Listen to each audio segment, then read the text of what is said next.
Welcome to face institute అండి. ఈ వీడియోలో రీసెంట్గా ఇంటెలిజెన్స్ బ్యూరో నుంచి రిలీజ్ అయిన జాబ్స్ గురించి డిస్కస్ చేద్దాం. ఎడ్యుకేషన్ క్వాలిఫికేషన్ అయితే మనకు గ్రాడ్యుయేషన్తో రిలీజ్ చేసిన జాబ్స్ ఇవి. టోటల్ జాబ్ చూసుకుంటే 3717 3717 జాబ్స్ని రిలీజ్ చేయడం జరిగింది. సెలెక్షన్ ప్రాసెస్ 3 స్టేజెస్లో ఉంటుంది. ఫస్ట్ స్టేజ్ ఏంటంటే ఆబ్జెక్టివ్ టైప్లో 100 క్వశ్చన్స్ ఇవ్వడం జరుగుతుంది 100 మార్క్స్కి. నెగిటివ్ మార్కింగ్ కూడా ఉంటుంది, అది 1/4.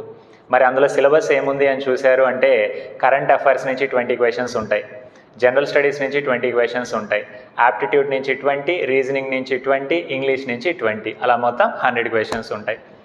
టైర్ 1లో లేదా స్టేజ్ 1లో క్వాలిఫై అవ్వాల్సిన మార్క్స్ ఎలా ఉంటాయంటే అన్రిజర్వ్ కేటగిరీ అయితే 35 మార్క్స్ రావాలా, ఓబీసీ కేటగిరీ అయితే 34 మార్క్స్ రావాలా, ఎస్సీ ఆర్ ఎస్టీ కేటగిరీ అయితే 33 మార్క్స్ రావాల్సి ఉంటుంది. మరి స్టేజ్ 1 అయిపోతే స్టేజ్ 2లో మనకి డిస్క్రిప్టివ్ ఎగ్జామ్ ఉంటుంది. డిస్క్రిప్టివ్ ఎగ్జామ్ మనకి ఇక్కడ 50 మార్క్స్కి 1 అవర్ పాటు అలాట్ చేస్తారు. 3 సెగ్మెంట్స్ ఉంటాయి అందులో. ఫస్ట్ది వచ్చి ఎస్ఏ రైటింగ్ 20 మార్క్స్కి, ఇంగ్లీష్ కాంప్రహెన్షన్ 10 మార్క్స్కి ఉంటుంది, అలాగే ప్రిసైజ్ రైటింగ్ 20 మార్క్స్కి ఉంటుంది. ఈ 3 సెగ్మెంట్స్ కలిపి 50 మార్క్స్కి 1 అవర్ పాటు టైం ఇస్తారు. స్టేజ్ 1 కూడా 1 అవరే. అంటే ఆబ్జెక్టివ్ టైప్లో మనం 100 క్వశ్చన్స్ రాసే టైర్ 1 లేదా స్టేజ్ 1 ఆ ఎగ్జామ్ కూడా 1 అవర్ టైమే ఇస్తారు. ఈ 2 స్టేజెస్ క్లియర్ అయితే అప్పుడు మనకు ఇంటర్వ్యూ కాల్ ఇస్తారు. అది కూడా 100 మార్క్స్ ఉంటుంది ఇంటర్వ్యూ అనేది. మరి ఏజ్ లిమిట్స్ పరంగా చూసుకుంటే అన్రిజర్వ్ కేటగిరీ అయితే 18 ఇయర్స్ నుంచి 27 ఇయర్స్.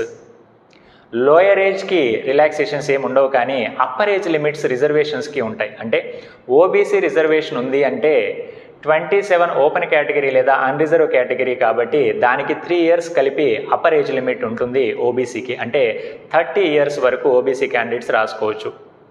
మరి ఎస్సీ ఆర్ ఎస్టీ కేటగిరీకి 5 ఇయర్స్ అప్పర్ ఏజ్ రిలాక్సేషన్ ఉంటుంది, విచ్ మీన్స్ 32 ఇయర్స్ వరకు ఎస్సీ ఆర్ ఎస్టీ క్యాండిడేట్స్ రాసుకోవచ్చు ఈ ఎగ్జామ్ని. అలాగే మీరు చూసుకున్నారంటే ఇక్కడ ఎగ్జామినేషన్ ఫీజ్ అనేది 550 రూపీస్ ఆల్ కేటగిరీస్ పే చేయాలి. బాయ్స్ అయి ఉండి ఓబీసీ కేటగిరీ కానీ ఓసీ కేటగిరీ కానీ అంటే అన్రిజర్వ్ కేటగిరీ కానీ ఈడబ్ల్యూఎస్ కేటగిరీ కానీ ఉంటే అదనంగా ఇంకో 100 రూపీస్ పే చేసుకోవాల్సి ఉంటుంది. అంటే 650 రూపీస్ టోటల్గా ఎగ్జామినేషన్ ఫీజు పే చేసుకోవాల్సి ఉంటుందన్నమాట. దీని తర్వాత ఏజ్కైనా మీ ఎడ్యుకేషన్ క్వాలిఫికేషన్కైనా కట్ ఆఫ్ డేట్ ఏంటి అంటే ఆగస్ట్ 10th. ఈ ఇయర్ 2025లో ఆగస్ట్ 10th అనేది కట్ ఆఫ్ డేట్. ఆ డేట్ లోపల మీకు ఏజ్ని మీరు చెక్ చేసుకోవాలి, లిమిట్స్లో ఉన్నారా లేదా ప్రిస్క్రైబ్ చేసిన దాంట్లో అని. అలాగే మీ గ్రాడ్యుయేషన్ కూడా ఆ డేట్ లోపల కంప్లీట్ అయ్యి ఉండాలి. ఆ రెండు కూడా మీరు ఒకసారి చెక్ చేసుకోండి. ఆగస్ట్ 10th బేస్ చేసుకొని, అంటే ఎగ్జామ్ అప్లై చేసుకోవడానికి లాస్ట్ డేట్ ఏదైతే ఉందో దాన్నే కట్ ఆఫ్ డేట్గా తీసుకోవడం జరిగిందనమాట. మనకి ఐబీ నుంచి రిలీజ్ చేసిన ఈ నోటిఫికేషన్ జాబ్స్ పరంగా ఆ వేకెన్సీస్ పరంగా చూసుకుంటే పెద్ద నెంబరే కాబట్టి మీ ప్రిపరేషన్ మీరు ఎంత సిన్సియర్గా సీరియస్గా తీసుకుంటే అవుట్కమ్స్ అంత పాజిటివ్గా ఉంటాయి.